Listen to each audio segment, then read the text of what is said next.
السلام علیکم ورحمۃ اللہ وبرکاتہ۔ نحمدہ ونصلی علی رسولہ الکریم، اما بعد۔ عزیزان محترم، اب ذی الحجہ کا مہینہ شروع ہونے والا ہے۔ امت مسلمہ شریعت محمدیہ کی روشنی میں 5 اضافی کام کرتے ہیں۔ وہ 5 اضافی کام کیا ہے؟ پہلا کام تو یہ کرتے ہیں کہ ذی الحجہ کے مہینے کا چاند دیکھتے ہی اپنے بال، ناخن وغیرہ یہ نہیں تراشتے۔ دوسرا کام، عرفے کے دن کے روزے کا اہتمام کرتے ہیں۔ تیسرا کام، ایام تشریق میں تکبیر تشریق کا اہتمام کیا جاتا ہے۔ چوتھا کام، عید کی نماز ادا کی جاتی ہے۔ اور 5واں کام، قربانی دی جاتی ہے۔ ان 5 کاموں میں سے 2 کام تو مستحب ہے اور 3 کام واجب ہے۔ جو مستحب ہے یعنی بال ناخن وغیرہ نہ تراشنا، چاند دیکھ کر عید تک، قربانی تک نہ تراشنا، یہ مستحب ہے۔ اور اسی طرح عرفے کے دن کے روزے کا اہتمام کرنا، یہ بھی مسنون اور مستحب ہے۔ اور جو 3 کام ہیں، ایام تشریق میں تکبیر تشریق کا اہتمام کرنا، یعنی 9 ذی الحجہ کی فجر سے لے کر 13 ذی الحجہ کی عصر تک ہر فرض نماز کے بعد 1 مرتبہ تکبیر تشریق کا پڑھنا، یہ واجب ہے۔ اور یہ خواہ نماز جماعت کے ساتھ پڑھیں یا تنہا پڑھیں، یا ان دنوں کی نماز انہی دنوں کے اندر قضا کرے، تو پھر اس کے اوپر 1 مرتبہ تکبیر تشریق کا پڑھنا واجب ہے۔ تکبیر تشریق ہے اللہ اکبر اللہ اکبر، لا الہ الا اللہ واللہ اکبر اللہ اکبر وللہ الحمد، اور یہ واجب ہے۔ اور اسی طرح عید کی نماز یہ بھی واجب ہے احناف کے پاس، اور قربانی یہ بھی واجب ہے۔ یہ 3 کام واجب ہے اور 2 کام مستحب ہے۔ میں آپ حضرات کے سامنے ان کے متعلق، ان 5 اضافی کاموں کے متعلق جو احادیث آئی ہے، ان میں سے ایک حدیث، ہر عمل کے تعلق سے ایک حدیث آپ حضرات کے سامنے بیان کرنے کی کوشش کروں گا۔ تو آئیے، جو پہلے کام کے متعلق جو احادیث آئی ہے، حضرت ام سلمہ رضی اللہ عنہا روایت کرتی ہے۔ یہ مسلم شریف کی روایت ہے اور اس حدیث کا نمبر ہے 5121۔ اس کا متن ہے: سمعت ام سلمة رضی اللہ عنہا زوج النبی صلی اللہ علیہ وسلم تقول قال رسول اللہ صلی اللہ علیہ وسلم من كان له ذبح يذبحه فلا يأخذن من شعره ولا من اظفاره شيئا حتى يضحي۔ ام المؤمنین حضرت ام سلمہ رضی اللہ عنہا بیان کرتی ہے کہ میں نے نبی کریم صلی اللہ علیہ وسلم کو فرماتے ہوئے سنا، جس شخص کے پاس ذبح کرنے کے لیے کوئی ذبیحہ، کوئی جانور ہو، تو جب وہ ذی الحجہ کا چاند دیکھ لے تو پھر ہرگز اپنے بال ناخن نہ کاٹیں یہاں تک کہ قربانی کر لیں۔ اس حدیث سے یہ بات سمجھ میں آئی کہ جس کو قربانی کرنا ہے، جس پر قربانی واجب ہے، اس کے لیے یہ حکم دیا جا رہا ہے کہ وہ اپنے بال ناخن وغیرہ نہ کاٹیں، نہ تراشیں۔ تو جو لوگ قربانی نہیں کر رہے ہیں ان کے لیے کیا حکم ہے؟ تو ان کے لیے بھی یہی حکم ہے۔ اور ان کے متعلق یہ عبداللہ ابن عمرو بن عاص کی حدیث ہے، اس کا متن ہے۔ یہ حدیث ابو داود نے روایت کی ہے اور اس حدیث کا نمبر ہے 2789۔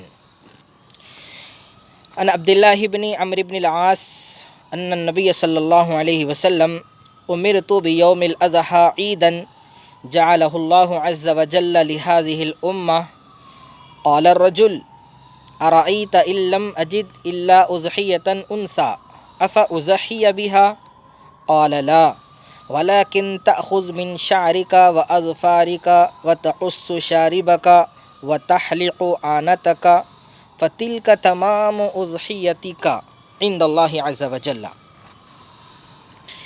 عبداللہ ابن عمرو بن عاص رضی اللہ عنہ بیان کرتے ہیں، نبی کریم صلی اللہ علیہ وسلم نے ارشاد فرمایا کہ اضحیٰ کے دن کو یعنی 10ویں ذی الحجہ کو مجھے عید منانے کا حکم دیا گیا ہے، جسے اللہ عز و جل نے اس امت کے لیے مقرر و متعین فرمایا ہے۔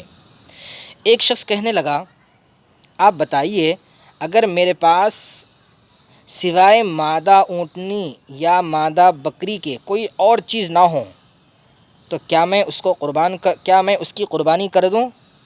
آپ صلی اللہ علیہ وسلم نے فرمایا کہ نہیں، تم اپنے بال کتر لو، ناخن تراش لو، مونچھ کتر لو اور زیر ناف کے بال صاف کر لو، تو اللہ رب العزت کے نزدیک ثواب کے اعتبار سے یہی تمہاری پوری قربانی ہے۔ بہت ہی پیاری حدیث ہے، اگرچہ کہ بعض محدثین نے اس حدیث پر ضعف کا حکم لگایا ہے۔ تو یہ پہلے کام کے متعلق، تو ہمیں سب سے پہلا کام چاند دیکھتے ہی یہ کرنا ہے کہ اپنے بال ناخن وغیرہ کو نہ تراشنا ہے، اور یہ کام مستحب ہے۔ مستحب ہے کا مطلب کرے تو ثواب ہے، اگر نہیں کرے تو اس پر کوئی گناہ نہیں ہے، اور یہ قربانی کے لیے کوئی ضروری چیز نہیں ہے، بلکہ اس کے اندر ایک طرح کی حاجیوں سے مشابہت ہے، تو انشاءاللہ اس کا ہم کو ثواب دیا جائے گا۔ اگر کوئی شخص اپنے زیر ناف کے بال ناخن وغیرہ یہ نہیں کاٹ کے 40 دن سے زیادہ ہو چکے ہیں تو ایسے افراد اپنے ناخن بال وغیرہ تراش سکتے ہیں۔ دوسرا عمل ہے عرفے کے دن کا روزہ۔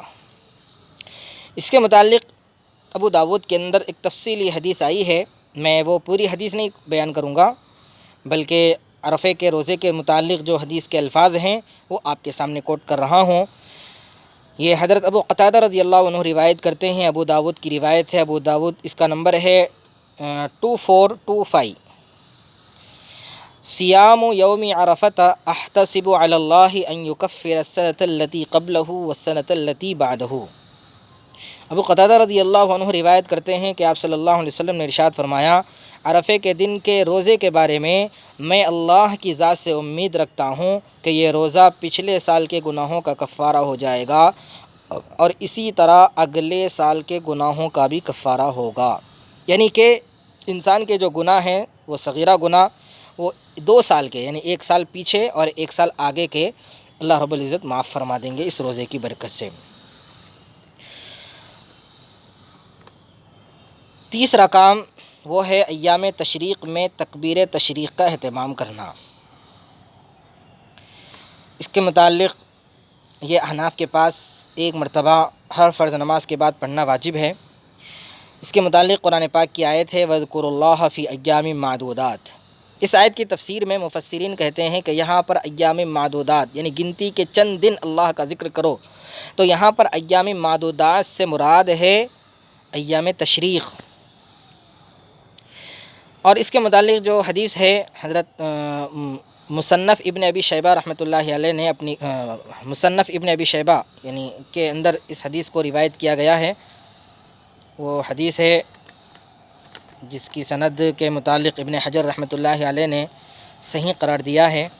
اس کے اندر حضرت علی کا اور حضرت عبداللہ ابن مسعود رضی اللہ عنہما کا عمل بیان کیا گیا ہے کہ ان علی انہ کان یکبر بعد صلاة الفجر یوم عرفۃ الی صلاة العصر من آخر ایام التشریق، وفی روایت ان علی وعبداللہ ابن مسعود انہما کانا یقولان اللہ اکبر اللہ اکبر لا الہ الا اللہ اللہ اکبر وللہ الحمد، کہ حضرت علی رضی اللہ عنہ سے روایت ہے کہ وہ عرفے کے دن کی فجر کی نماز کے بعد سے لے کر ایام تشریق کے آخری دنوں میں سے عصر کی نماز تک تکبیر کہا کرتے تھے، اور یہی بات دوسری روایت کے لحاظ سے عبداللہ ابن مسعود اور حضرت علی رضی اللہ عنہما کے متعلق ہے کہ وہ دونوں تکبیر تشریق کہا کرتے تھے۔ تو بہرحال ہم کو ایام تشریق میں تکبیر تشریق کا اہتمام کرنا ہے۔ چوتھا کام ہے عید کی نماز ادا کرنا ہے۔ عید کے متعلق جو حدیث آئی ہے، اللہ کے نبی صلی اللہ علیہ وسلم نے فرمایا، اللہ کے نبی صلی اللہ علیہ وسلم جب مدینہ منورہ تشریف لائے تو آپ نے دیکھا کہ لوگ 2 دن لہو و لعب میں گزارتے ہیں اور ان کے نزدیک وہ عید کے دن سمجھے جاتے تھے۔ اللہ کے نبی صلی اللہ علیہ وسلم نے جب ان سے پوچھا کہ یہ کیا دن ہے جو تم مناتے ہو، تو ان لوگوں نے کہا کہ یہ ہمارے لیے عید کے دن ہیں۔ تو اللہ کے نبی صلی اللہ علیہ وسلم نے فرمایا کہ اللہ رب العزت نے ان 2 دنوں کے بدلے میں تمہیں 2 دن عطا کیے ہیں، اور وہ ہے عید الفطر اور عید الاضحیٰ۔ تو عید الفطر اور عید الاضحیٰ ان میں 2 رکعت واجب نماز ادا کی جاتی ہے۔ 5واں کام ہے قربانی، جو سب سے اہم کام ہے اس مہینے کا۔ تو جیسا کہ اس کے متعلق جو احادیث آئی ہے، اللہ کے نبی صلی اللہ علیہ وسلم کا فرمان ہے، حضرت عبداللہ ابن عباس رضی اللہ عنہما روایت کرتے ہیں، طبرانی کی روایت ہے، اس کا طبرانی میں نمبر ہے 10786، ما عمل آدمی فی ھذا الیوم افضل من دم یحراق الا ان یکون رحما مقطوعۃ توصل، کہ اس دن میں، یعنی کہ عید کے دن میں، یعنی قربانی کے دنوں میں آدمی جو بھی عمل کرتا ہے وہ اللہ کے راستے میں خون بہانے سے زیادہ کوئی عمل اس کا افضل نہیں ہے، سوائے وہ رشتہ داری جو ٹوٹی ہوئی ہے اس کو جوڑنے کے لیے کیا جائے، یہ اللہ کے نزدیک زیادہ محبوب ہے۔ تو اس سے یہ بات سمجھ میں آتی ہے کہ عید کے جو ایام ہیں، ان دنوں میں قربانی کے جو دن ہیں، ان دنوں کے اندر قربانی والا عمل اللہ کے نزدیک سب سے زیادہ محبوب اور سب سے زیادہ پسندیدہ ہے۔ اور ایک حدیث ابو ہریرہ رضی اللہ عنہ روایت کرتے ہیں، ابن ماجہ کے اندر ہے، اس کا نمبر ہے 3123، من کان لہ سعۃ ولم یضحی فلا یقربن مصلانا۔ اس حدیث کے اندر تو اللہ کے رسول صلی اللہ علیہ وسلم نے وعید سنائی ہے ان لوگوں کے لیے جو قربانی کی استطاعت رکھتے ہیں پھر بھی قربانی نہیں کرتے۔ آپ نے فرمایا کہ جس کے پاس قربانی کرنے کی گنجائش ہو اور وہ قربانی نہ کرے تو وہ ہمارے عیدگاہ کو نہ آئے، بڑی وعید ہے اس کے اندر۔ تو اسی طرح کی جو احادیث ہے، ان احادیث کے روشنی میں فقہاء کرام نے اور احناف نے اس کو واجب کہا ہے، لہذا قربانی والا عمل یہ اللہ کے نزدیک سب سے زیادہ محبوب اور سب سے زیادہ پسندیدہ ہے۔ لہذا ہمیں چاہیے کہ ہم یہ 5 کام پورے اخلاص کے ساتھ اللہ کو راضی کرنے کے لیے اس مہینے کے اندر ہم کریں۔ اور قربانی کے متعلق جو کرونا کی وجہ سے لوگ اس بات کے تعلق سے تذبذب میں ہیں کہ بھئی چلو صدقہ دے دیں تو قربانی کا کام ادا ہو جائے گا، تو میرے دوستو، اور اس کے متعلق جامعہ نظامیہ کا فتویٰ بھی آیا تھا، اور اس فتوے کو لوگ غلط سمجھنے کی وجہ سے کیا ہے، مسئلے کو غلط طور پر بیان کیا جا رہا تھا۔ تو میرے دوستو، قربانی اس کا کوئی بدل نہیں ہے، اس کا کوئی الٹرنیٹ نہیں ہے، لہذا ہمیں قربانی کرنا ہی ہے۔ جو صدقہ کرنے کی بات اس وقت ہے جب کہ قربانی کے دن گزر جائیں، تو اب کوئی یہ سوچ کر بیٹھے کہ بھئی چلو قربانی کے دن گزر جائیں گے اس کے بعد صدقہ دے دوں گا، تو یہ عمل اللہ کے نزدیک محبوب نہیں ہے، اور آپ کا یہ عمل قابل قبول نہیں ہے۔ آپ کو انتھک کوشش کرنا ہے، مکمل کوشش کرنا ہے کہ میں قربانی دوں گا، ہر طرح میں کوشش کر کے اپنے قربانی کا جو مجھ پر قربانی واجب ہے میں اس کو دوں گا۔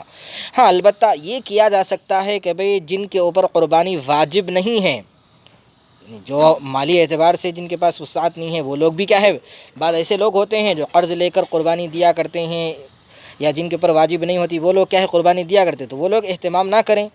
یا اسی طریقے سے جو ہم اپنے مرحومین کے نام سے یا اپنے بڑوں کی طرف سے قربانی والا عمل جو کرتے ہیں، اس سے ہم البتہ کیا ہے رکنا چاہے تو رک سکتے ہیں کہ بھئی اپنے جو مرحومین ہیں یا اپنے جو بڑے ہیں ان کی طرف سے ہم جو قربانی ہر سال دیا کرتے تھے، وہ قربانی جو نفلی ہے، واجب نہیں ہے۔ واجب تو مین پرسن کے اوپر ہے، یعنی کہ جو آدمی استطاعت رکھتا ہے اس کے اوپر قربانی واجب ہے، تو وہ شخص پہلے اپنی طرف سے قربانی ادا کرے۔ ہر سال تو ایسا ہی ہوتا ہے کہ پہلے اپنی طرف سے ادا کرتا ہے، پھر وہ دوسروں کی طرف سے بھی ادا کرتا ہے، لیکن اس سال جو ہے اپنی طرف سے کر لے، انشاءاللہ العزیز یہ کافی ہو جائے گا۔ لیکن ذہن میں یہ رکھنا ہے کہ بھئی ہمیں ہر حال میں انتھک کوشش کے ساتھ قربانی کرنا ہے۔